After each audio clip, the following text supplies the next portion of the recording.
5 minutes de Moussard pour commencer. Le shiur ce matin, il est les Elohim Nishmat, ma belle-sœur qui est décédée ce matin. Chaya Lolita Esther Bat Kouka Henriette. Lorsqu'on rentre dans une maison juive, il y a ce qu'on appelle, tout le monde sait, tout le monde connaît, la mezouza, sur le côté droit de l'entrée. Maintenant, il y a une divergence d'esprit entre Rashi et Rabbeinu Tam. Comment on doit mettre la mezouza? D'où elle vient cette marloquette, d'où elle vient cette divergence d'esprit? Par rapport aux tables de la loi, comment elles étaient posées dans l'Arche Sainte? Est-ce qu'elles étaient posées debout ou est-ce qu'ils étaient posés allongés? D'après Rashi, on doit mettre la mezouza debout. Et d'après Rabbeinu Tam, on doit mettre la mezouza pas allongée, en biais. Pourquoi? Attends. La question, elle est comme ça. Je dois être debout ou je dois être allongé? Il te dit non, ni debout ni allongé, tu fais à la one again. Ok, tu l'as fait un peu sur le penché. Pourquoi tu fais sur penché? Il dit, on fait une pshara entre Rashi et Rabbeinu Tam. On fait une concession, comme ça on dit, conciliation, ouais, entre Rashi et Rabbeinu Tam. Je ne le mets pas comme ça, je le mets en biais. Vous verrez chez les Ashkenazim et chez certains Sfarad, comme les Marocains, les Tunisiens qui gardent les minagim d'avant, il y en a qui font comme ça aussi, qui mettent la mezouza en biais quand tu rentres. Alors pourquoi on fait ça? Pourquoi ils font ça? Pour se rappeler. Avant que tu rentres à la maison, qu'est-ce qu'on fait?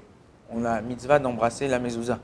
Après le Zohar, avec le doigt du milieu, on pose la mezouza. On doit dire même des fois une certaine phrase. Quand on rentre, quand on sort, que Kadosh Baruch Hu nous protège à notre sortie, que Kadosh Baruch Hu nous protège quand on rentre à la maison de ne pas se disputer, de pas faire des choses.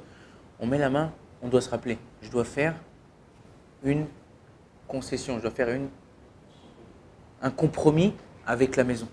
Je ne peux pas arriver, ouais, c'est moi le patron, voilà, qu'est-ce qu'il y a, ouais, chérie, t'as pas pareil, t'as les gosses, ouais, qu'est-ce que vous faites là, tac, tac, tac, tac. Je mets la main sur la mezouza, je me rappelle, je dois faire un compromis à la maison.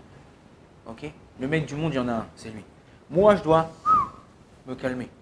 Je sors de la maison, je vais aller travailler, je vais aller étudier, je vais aller prier. Je mets ma main sur la mezouza, j'embrasse. Je fais un compromis avec les gens de dehors aussi. Je ne peux pas avoir toujours raison. Un homme, il faut qu'il sache. La Gemara nous dit dans la Masechet Ta'anit, Averach kakane, velo kaché kaerez. On doit être, la Gemara ne dit pas kaché kaerez, ça veut dire d'être mou, flexible comme un bambou et pas dur comme un chêne. Pourquoi?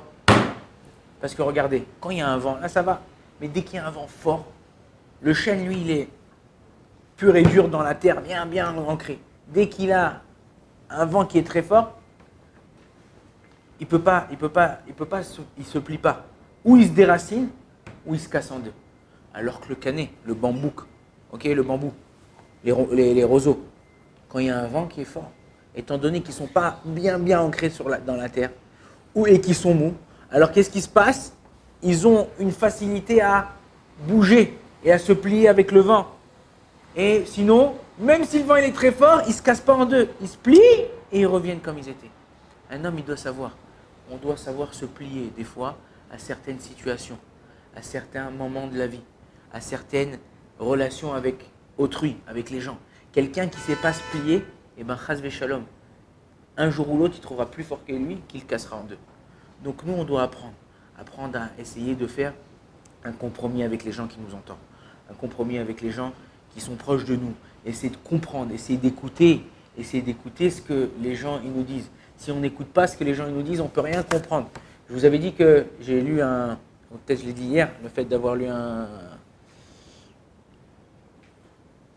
séquer, que combien un homme il parle par jour, tout ça. Oui. Faire attention, écoute les gens quand ils parlent. Akshava Peila.